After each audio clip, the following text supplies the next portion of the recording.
ल गाइज म चाहिँ के भन्छु भने जिन्दगीमा आफ्नो आमा बाउलाई चाहिँ सधैँ खुसी राख्न सिक्नु होइन। आफ्नो आमा बाउलाई सधैँ खुसी पार्नु नै जिन्दगीको सबैभन्दा ठुलो सफलता हो जस्तो लाग्छ होइन।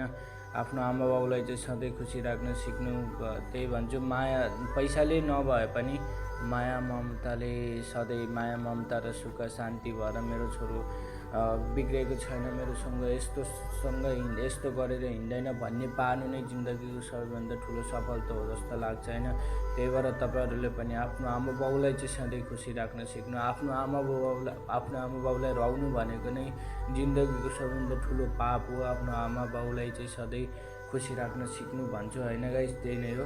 आमा बाउ भनेको नै जिन्दगीको सबैभन्दा ठुलो चिज हो। आमा बाउ ठुलो चिज हो। लगाइ आजलाई चाहिँ यति नै। आजलाई चाहिँ यति नै। नेक्स्ट भ्लगमा फेरि पनि भेटौँला। यस्तै भिडियोहरू म लिएर आउँछु। यस्तै भिडियोहरू देख्नको लागि तपाईँहरूले मेरो च्यानलमा घन्टी बजाउनु पर्ने हुन्छ। त्यही भएर लगाइ आजलाई चाहिँ यति नै। नेक्स्ट भिडियोमा भेटौँला फेरि पनि।